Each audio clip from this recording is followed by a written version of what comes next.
Bueno, hermanos, continuamos con la serie de mensajes sobre las señales proféticas. En esta ocasión vamos a hablar de las bodas del Cordero. Todos los que hemos leído muchas veces los evangelios, encontramos un ejemplo de cómo Jesús transmitía verdades profundas en el sentido espiritual y para hacerlo empleaba elementos muy familiares, muy conocidos por las personas que le escuchaban. Ustedes saben que lo hacía por medio de las parábolas. Yo siempre digo, si tú quieres saber cómo es Dios, mira a Jesús. Bueno, el Dios de la Biblia hace exactamente lo mismo. Jesús nos manifestó a Dios. Y en ocasiones, bueno, yo diría que de manera general, Dios emplea palabras e ilustraciones que tú y yo podamos entender y así comprender las verdades espirituales que el poderoso Dios quiere transmitir a criaturas frágiles e imperfectas con una mentalidad limitada como nosotros. Una de esas figuras es las bodas.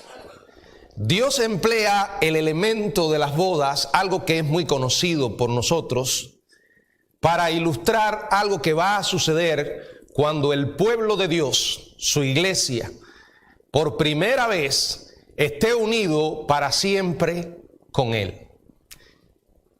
No podemos olvidar que no es más que una ilustración, que es una figura, aunque sí tendrá el elemento de alegría que caracteriza a las bodas, aunque sí creo que literalmente habrán banquetes, es una figura. Hoy vamos a hablar de esa señal profética, las bodas del Cordero. Padre, gracias por la bendición de estar aquí en esta mañana, de usar este lugar para traer tu palabra. Señor, en tus manos nos ponemos. Suplicamos que tu Espíritu nos capacite para transmitir las verdades de tu palabra. En el nombre de Jesucristo, amén. Bueno, repito, esta relación en muchos lugares del Nuevo Testamento, muchos pasajes de Cristo con la iglesia, es ilustrada por las figuras del esposo y la esposa. El arrebatamiento de la iglesia, algo que esperamos puede ocurrir en cualquier momento. Cristo vendrá como el esposo a tomar a su esposa, a su iglesia, para sí mismo. Para que la relación que fue prometida pueda consumarse y los dos lleguen a ser uno solo. O sea, por primera vez podemos estar cara a cara con nuestro Dios, disfrutando de una relación perfecta, como esposa, como parte de su iglesia. Repito, el arrebatamiento es un elemento o un suceso sin señales previas que puede ocurrir en cualquier momento.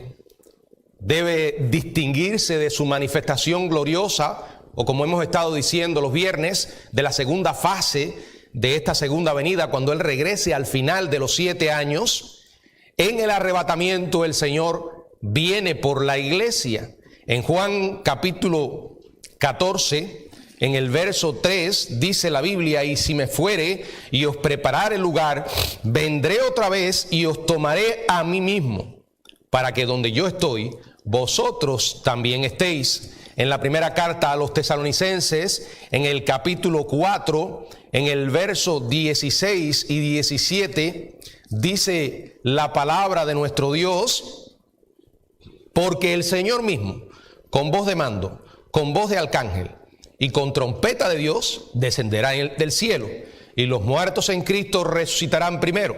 Luego nosotros, los que vivimos, los que hayamos quedado, seremos arrebatados juntamente con ellos en las nubes para recibir al Señor en el aire, y así estaremos siempre con el Señor. Bendita esperanza. En ese momento, el Señor viene por la iglesia. No va a llegar a la tierra, nos va a recibir en el aire. Dice, los que vivimos, los que hayamos quedado, seremos arrebatados juntamente con ellos en las nubes para recibir al Señor en el aire. ¿Nos llevará a dónde? Al cielo. Combinando este pasaje con Juan capítulo 14, donde ya leímos, pero quiero leer nuevamente, acomodando lo espiritual a lo espiritual, dice la palabra en el verso 2, en la casa de mi Padre muchas moradas hay, si así no fuera yo os lo hubiera dicho, voy pues a preparar lugar para vosotros, y si me fuere y os preparare lugar, vendré otra vez y os tomaré a mí mismo, para que donde yo estoy, vosotros también estéis. O sea, el Señor no llega a la tierra, nosotros seremos arrebatados, nos reuniremos con Él en el aire y pasaremos al cielo, a la casa del Padre. ¿Qué ocurrirá en ese momento? Bueno, varios pasajes de la Biblia lo hablan y ya hemos predicado sobre eso. Va a ocurrir el tribunal de Cristo. E inmediatamente las recompensas. Y después, entonces, las bodas del Cordero. Las bodas del Cordero. En Apocalipsis, en este pasaje que leímos, en el capítulo 19, en el verso 7, dice la Biblia: gocémonos y alegrémonos y démosle gloria, porque han llegado las bodas del Cordero y su esposa se ha preparado. Me gustaría que juntos reflexionemos en varias ideas sobre este evento profético, sobre esta señal. En primer lugar, el tiempo de las bodas. Bueno, ya expliqué, será entre el arrebatamiento de la iglesia y la venida del Señor con la iglesia.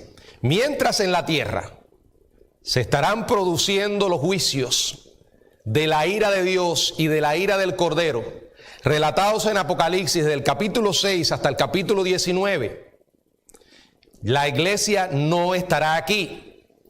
Sé que hay algunos que se resisten a esta idea y persisten majaderamente en que la iglesia sí va a estar. Un esposo que ama a la esposa no la va a dejar pasar por la ira. Y la Biblia claramente dice que los juicios que vendrán son resultado, ahí está en el libro de Apocalipsis, de la ira de Dios y de la ira del Cordero.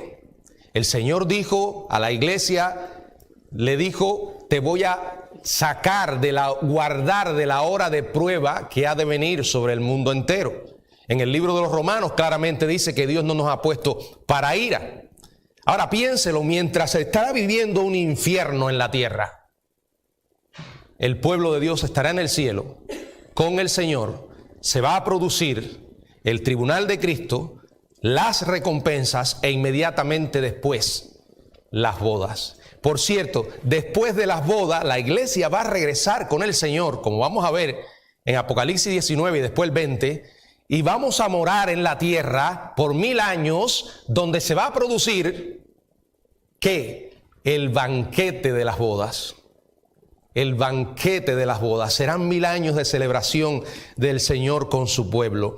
Entonces, este evento va a ocurrir entre el arrebatamiento de la iglesia y la segunda venida. De acuerdo con Apocalipsis capítulo 19, verso 7, dice, han llegado las bodas del Cordero. El tiempo está en aoristo, en griego. Traducido significa han llegado y quiere decir que ya han comenzado. La idea es que ya las bodas fueron consumadas. Se ve que estas bodas, repito, siguen al tribunal de Cristo. Cuando aparece la esposa, aparece en Apocalipsis 19:8, dice, con las acciones justas de los santos. Esto solo se puede referir a aquellas cosas que fueron reconocidas en el tribunal de Cristo. Las obras de nuestra fe, las bodas mismas, en consecuencia, tienen que colocarse entre el tribunal de Cristo y la segunda venida.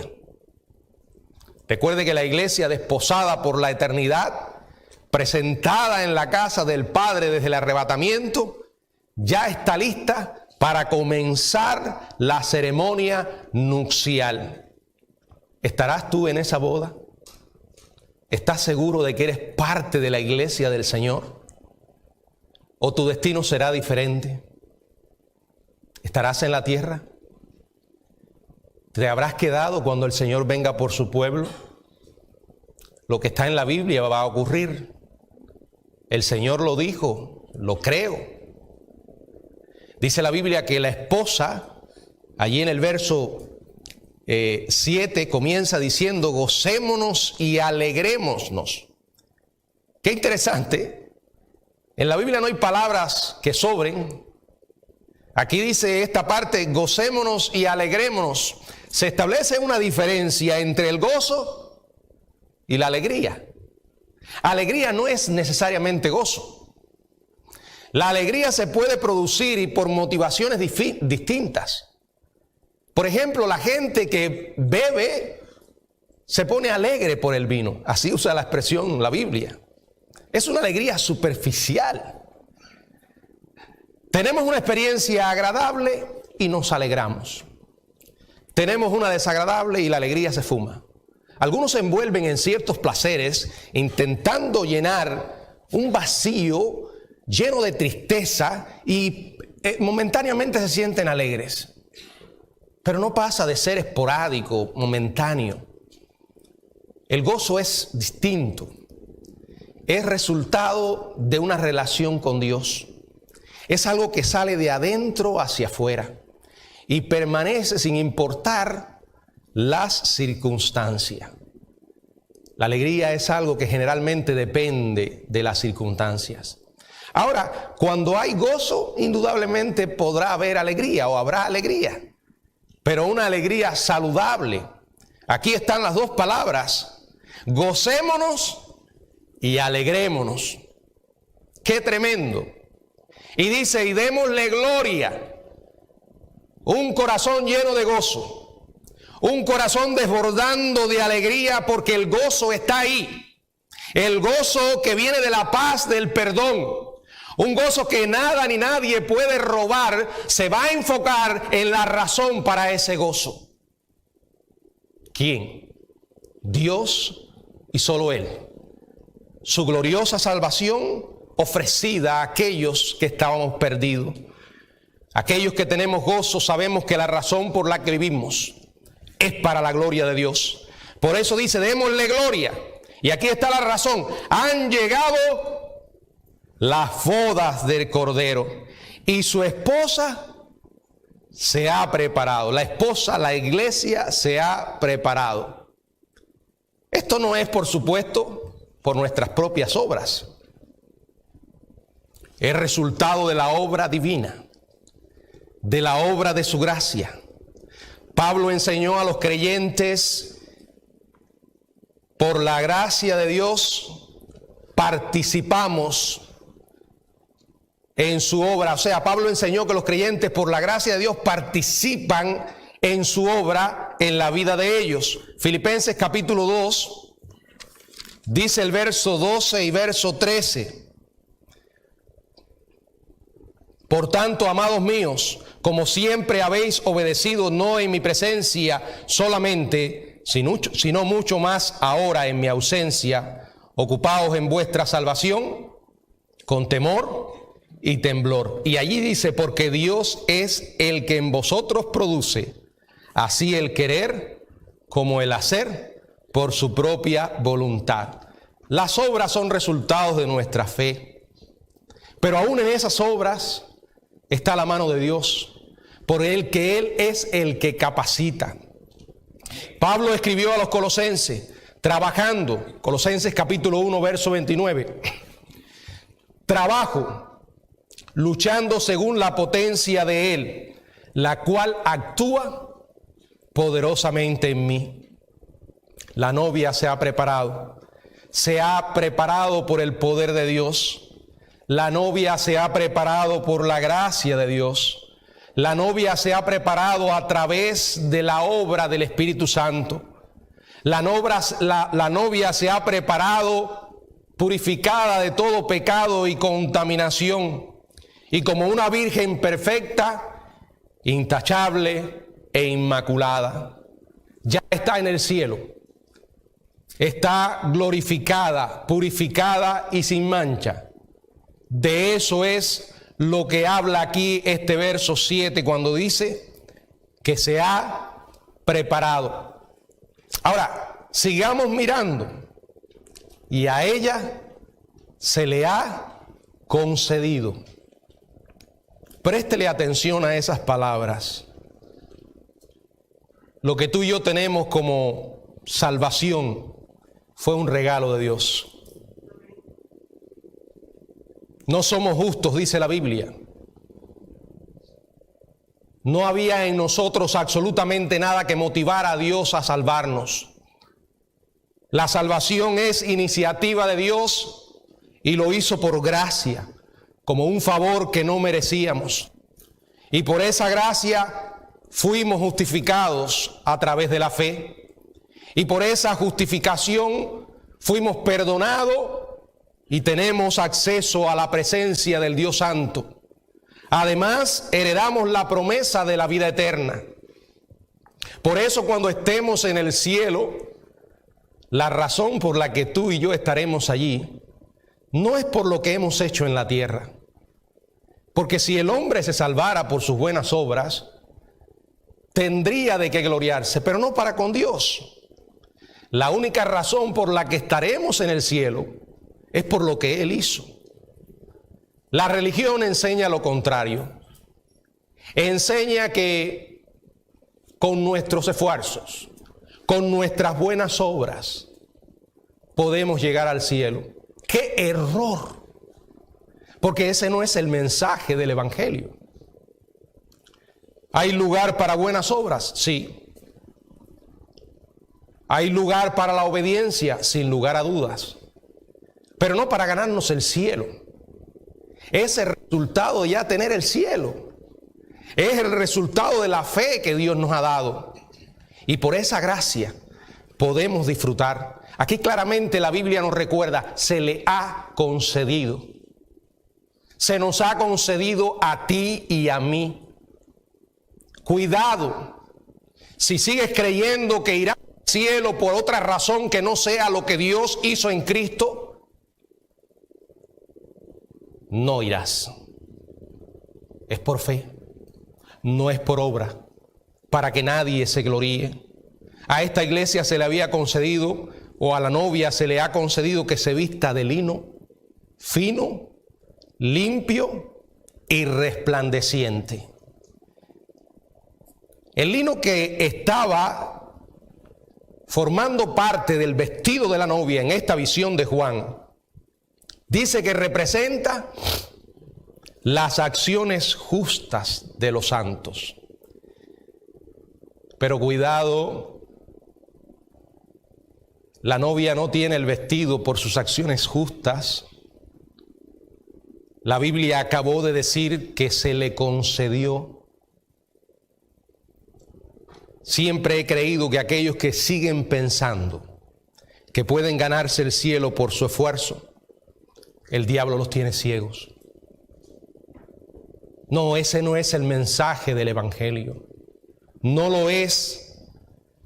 Porque si llegáramos allá por lo que hacemos, tendríamos que algo para llenarnos de gloria. Pero el único que merece la gloria aquí y allá es Dios. En la salvación, los creyentes vestidos con la justicia de Cristo, comenzamos a obrar, comenzamos a tener acciones justas. Pero ni aún en esas acciones justas debemos gloriarnos, porque es el resultado, como ya expliqué, de la obra de Dios. Cuando estemos en el cielo, glorificados por primera vez, estaremos como justos. Seremos como los ángeles. Ya la iglesia en ese momento no va a tener una justicia imputada, sino una santa perfección que ya se le impartió. La Biblia dice en Primera de Juan, en el capítulo 3, verso 2, Primera de Juan, capítulo 3, verso 2, amado, ahora somos hijos de Dios y aún no se ha manifestado lo que hemos de ser, pero sabemos que cuando Él se manifieste, seremos semejantes a Él, porque le veremos tal como es. Bueno, lo primero que nos presenta este pasaje es, como ya explicamos, el tiempo de las bodas. Ahora vamos a mirar el lugar de las bodas. Quiero que exploremos un poco más el contexto de estas bodas judías que nos sirven para ilustrar muchos aspectos de esta señal profética. Primero, un matrimonio era la más grande celebración y acontecimiento social en el mundo bíblico. De hecho, la Biblia nos relata que Jesús participó de una boda. ¿Se acuerdan? La preparación y celebración de las bodas en los tiempos antiguos eran un poco más complicadas y complejas que las de nuestra época. También duraban más. Y tenían 3 etapas diferentes. En el estudio del viernes hablé un poco sobre eso. Voy a repetir algunas cosas que dije para que me comprendan un poco más. Primero, o la primera etapa era lo que se llamaba el desposorio o compromiso. Era un acuerdo que se tomaba entre los padres de ambos.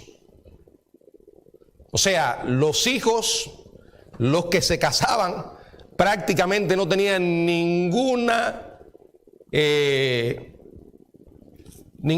opinión, no opinaban, no podían, se hacía por encima de ellos.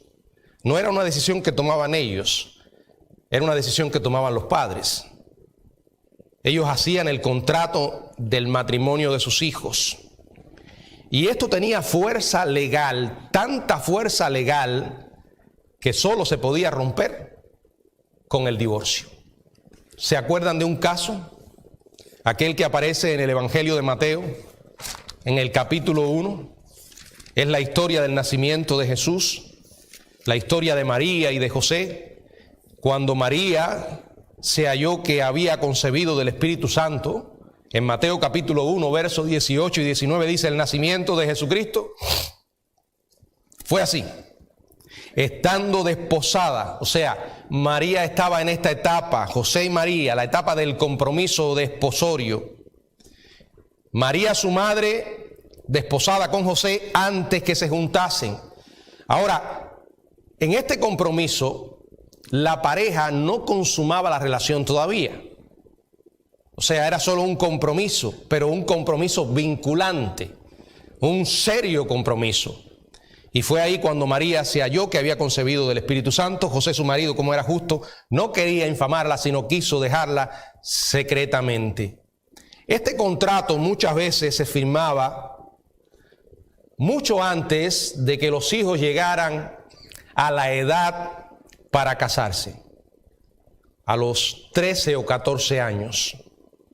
Como un matrimonio representaba la unión de 2 familias, era lógico que los padres participaran.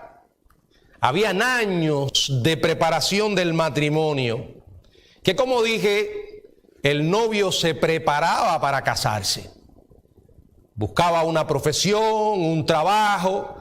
Luego, también estaba incluido, porque generalmente lo que sucedía era que el novio se llevaba a la novia para la casa del padre. Y lo que se hacía era que se le hacía un agrego a donde vivían los padres. Ese es el concepto que está detrás de Juan 14, cuando dice, en la casa de mi padre muchas moradas hay, voy pues a preparar lugar para vosotros. Por eso es importante conocer todas estas costumbres judías y poder entender el mensaje que presenta la Biblia. Este era el desposorio. La segunda etapa de una boda era la presentación, un tiempo de festividades antes de la verdadera ceremonia. Ahora, es curioso este detalle. yo mientras más estudio esta costumbre, más y más me reafirmo en mi concepto premilenarista. Más y más confirmo un arrebatamiento pretribulacional. Miren, después que este compromiso venía la segunda etapa, que era la de presentación, un tiempo de festividades antes de la verdadera ceremonia. Y es curioso, estas festividades podían durar hasta una semana o más. Casualidad. Casualidad que cuando Cristo venga por la iglesia y en el cielo estemos celebrando las fiestas, las bodas, en la tierra se estará produciendo el cumplimiento de una semana de años que la Biblia llama la tribulación. ¿Cómo puede encajar el concepto de un novio o un esposo que ha preparado lugar para su esposa? Dejarla para que la ira de Dios caiga sobre ella, cuando la Biblia dice no nos ha puesto para ira.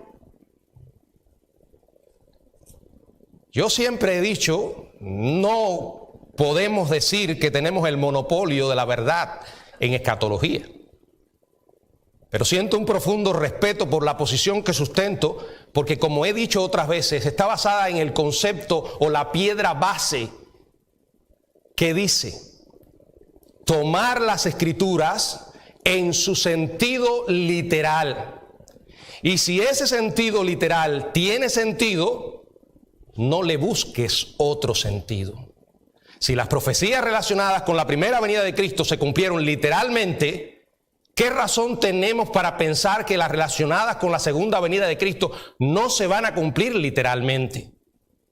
Cuando empezamos a asumir una interpretación simbólica o alegórica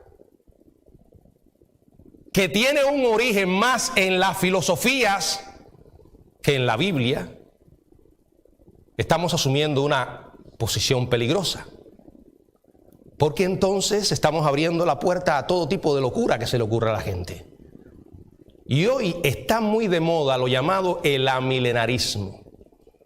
¿Por qué? Porque como está de moda también el calvinismo, algunos se tragan el paquete completo. Sí, porque si vamos a ser calvinistas, hay que ser calvinista totalmente. Y entonces la iglesia tiene que pasar por la tribulación. Mi hermano querido, mi llamado para ti es: estudia estos temas. Si vas a asumir cualquier posición escatológica, que sea el resultado de un estudio profundo de las Escrituras. Y en medio de las imperfecciones que podamos tener como seres humanos de estas posiciones, acepta la que más creas que se ajusta por las Escrituras. Primero, el desposorio o compromiso. Segundo, las festividades. Y tercero, y la más importante, era cuando los novios intercambiaban votos. Al final de la festividad de la presentación, el novio y sus ayudantes iban a la casa de la novia para llevársela junto con las damas de honor. Después de la ceremonia vendría una comida a la que seguía la consumación del matrimonio. Honestamente, ¿no le parece eso familiar con lo que creemos acerca de el pretribulacionismo, el rapto antes de la tribulación? Es la posición que más encaja con estas costumbres judías del matrimonio. Ahora, repito, esto es una figura, la figura del Señor, el esposo y la esposa. En segunda carta a los Corintios, capítulo 11, verso 2, Pablo escribió acerca del desposorio. Dice: porque os celo con celo de Dios, pues os he desposado con un solo esposo para presentaros como una virgen pura a Cristo. Miren cómo encaja, cómo se va formando allí todo el rompecabezas. Primero, el contrato del desposorio de la iglesia fue firmado en la eternidad pasada, cuando el Padre prometió al Hijo un pueblo redimido. El apóstol Pablo escribió o describió la presentación de la iglesia, la presentación de la novia, en la carta a los Efesios, en el capítulo 5, verso del 25 al 27. Efesios capítulo 5, del 25 al 27, dice la palabra: maridos, amad a vuestras mujeres, así como Cristo amó a la iglesia y se entregó a sí mismo por ella, para santificarla, habiéndola purificado en el lavamiento del agua por la palabra, a fin de presentársela a sí mismo una iglesia gloriosa, que no tuviese mancha ni arruga, ni cosa semejante, sino que fuese santa y sin mancha. Ahora, esta presentación va a ocurrir en lo que conocemos como el arrebatamiento. El Señor y la iglesia se unen. Hablando tanto del momento actual de preparación, mientras Él prepara un lugar para su novia, como del momento de la presentación cuando Él venga por ella, fue que Jesús dijo las palabras que ya leímos. Juan capítulo 14, 2 y 3. En la metáfora de una boda antigua, el arrebatamiento señala el tiempo en que el prometido, el Señor Jesucristo, se lleva a la novia para la casa del Padre. 7 años en la tierra y la iglesia estará morando en el cielo. Entonces la iglesia comparece ante el tribunal de Cristo, que ya dijimos que era un juicio examinando nuestras obras para recompensas. Luego vendrán las recompensas. Todo esto estará en el cielo. Recuerden que las bodas judías podían durar hasta 7 días. En la tierra se estarán celebrando 7 espantosos años de tribulación. Si quieres saber sobre esto, lea, repito, los capítulos del 6, donde comienzan los sellos, con los jinetes, las trompetas y las copas. Será un tiempo terrible, hermanos. Un tiempo terrible que va tomando forma hoy ante nuestros ojos. Fíjense, durante estos capítulos hay un capítulo interesante que es el 13, que casi podemos clasificarlo como que está en el medio.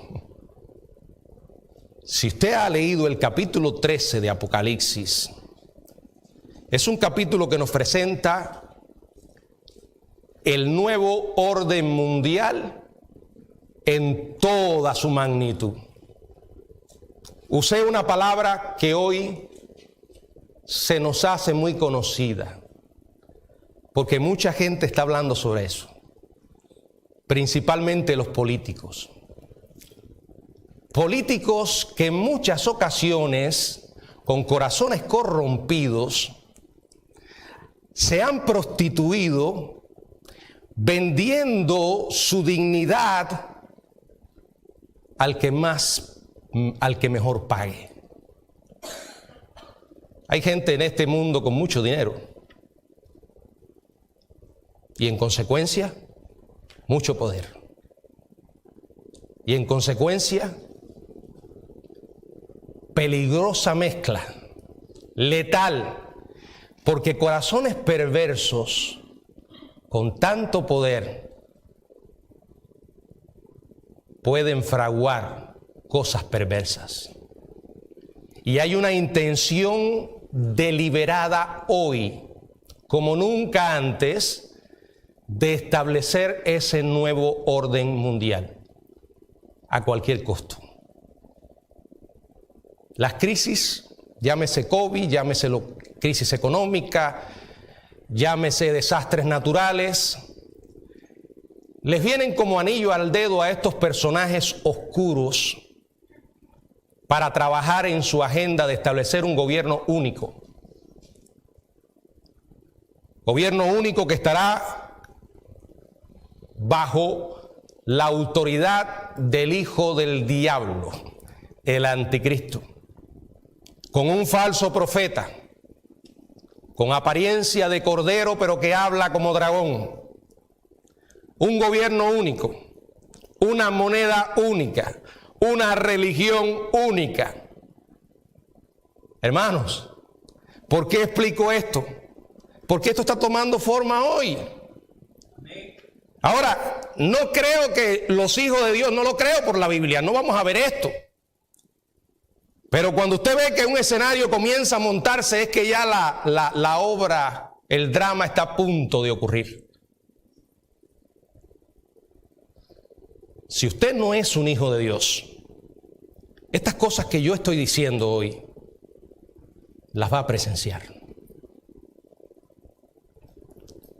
Y será terrible. Será terrible porque todo lo que Dios dice se va a cumplir. El momento para prepararse es ahora, preguntándome, ¿yo verdaderamente soy un hijo de Dios? ¿Verdaderamente me he arrepentido de mis pecados y he aceptado a Jesucristo? ¿He sido sellado con el Espíritu Santo? Escuche, esto no va a aflojar, esto no va a parar. Una y otra vez vamos a ver las profecías cumplirse. Y como dije el viernes, sé que hay gente que siempre dice, pero estas cosas siempre han pasado. No como nunca antes. No como nunca antes. Que veamos tantas señales convergiendo a la vez. Y que ya se haya probado que el hombre por miedo es capaz de renunciar a sus derechos más básicos. Y eso es peligroso porque eso es exactamente lo que va a hacer el anticristo. Mientras la iglesia estará en el cielo. Después que pase este periodo, entonces dice el verso 4 de Apocalipsis 19, que, y los Apocalipsis 19, 14, disculpen. Verso 14, y los ejércitos celestiales, vestidos de lino finísimo, blanco y limpio, le seguirán en caballos blancos. Después de estos 7 años el Señor va a regresar. Después de las bodas el Señor va a regresar. Vendrá acompañado de ¿quiénes? Ejércitos celestiales. ¿Quién es este ejército celestiales? Al comienzo del capítulo 19, a la esposa del Cordero, la iglesia se le describe vestida de lino finísimo y blanco. Los creyentes glorificados, parte de la iglesia que estaremos en el cielo, vamos a acompañar a Cristo en su regreso. Los ángeles también le van a acompañar. Y a diferencia del Señor Jesucristo, el ejército celestial estará desarmado. ¿Por qué? Porque nosotros no vamos a venir con el Señor para luchar. A la luz de la Biblia, Apocalipsis 20, del 4 al 6, vamos a venir para reinar. El Señor no va a necesitar de sus ejércitos para luchar. Con el poder de su palabra, con la espada que dice la Biblia, que sale de su boca, será suficiente para producir una carnicería. Porque esto no va a ser una batalla. No hay hombre que pueda igualarse a Dios. No hay ejército, por poderoso que sea, que pueda enfrentarse al Dios vivo. El Señor va a regresar. Ahora, ¿quiénes participarán de las bodas? La iglesia, ya lo dijimos. Pero también dice Apocalipsis 19:9, y el ángel me dijo, escribe, bienaventurados los que son llamados a las cenas de las bodas del Cordero. Esta es la cuarta de 7 bienaventuranzas del libro de Apocalipsis. La palabra bienaventurado es feliz, verdadera felicidad, verdadero gozo, satisfecho, complacido. Los llamados a las cenas de las bodas. Esto es indudablemente un grupo diferente a la iglesia. Porque la novia es improbable que sea invitada a su propia boda. Ahora, ¿quiénes son estos llamados? Creyentes del Antiguo Testamento. Por ejemplo, en varios evangelios se mencionan a Abraham, a Isaac y a Jacob en el reino. En Lucas 13:28 se mencionan a los profetas. También Hebreos 11 menciona a los héroes de la fe. que estarán invitados. También Juan el Bautista, el más grande de todos los creyentes del Antiguo Testamento, y que él mismo en Juan capítulo 3, verso 29, se llama el amigo del esposo. También incluirá a los santos de la tribulación, glorificados y aún vivos en la tierra y entrando al reino milenario. En fin, no vamos a complicar esto. Después que el Señor regrese para reinar sobre la tierra, donde por primera vez la humanidad conocerá lo que es un reino de justicia y de paz perfecta, entonces se va a celebrar las cenas de las bodas del Cordero. Y la iglesia se va a fundir con todo el pueblo de Dios en sentido general. Todos aquellos que han creído en el Dios vivo y en su Hijo Jesucristo, ya sean del Antiguo o del Nuevo Testamento, nos convertiremos en un solo pueblo y estaremos disfrutando de la presencia de nuestro Señor 1000 años en la tierra, que después serán transformados en una eternidad, donde habrá cielo nuevo y tierra nueva. Esa es nuestra esperanza. En el cielo no habrá ciudadanos de segunda clase. Al final todos seremos un pueblo. Al final se cumplirá lo que dice Apocalipsis 21, 1 y 2. Y vi un cielo nuevo y una tierra nueva, porque el primer cielo y la primera tierra pasaron y el mar ya no existía más. Y yo, Juan, vi la santa ciudad, la nueva Jerusalén, descender del cielo de Dios, dispuesta, miren cómo dice, como esposa, ataviada para su marido. Esa nueva Jerusalén será la morada eterna de los redimidos. Al final, en un cielo y en una tierra nueva, que nos recuerdan que será un lugar con una ciudad perfecta y nueva, estaremos morando con el Señor para siempre. La pregunta es, ¿eres parte de su pueblo? Esto es una pregunta muy seria, porque en cualquier momento vas a comprobar las implicaciones de esta pregunta. Hay decisiones que marcan nuestra vida en el aquí y en el ahora para siempre. Piénsalo. Ahora mismo estás sentado junto a una persona que un día decidiste, me voy a casar con él o con ella, ¿verdad? Y eso marcó tu vida para siempre.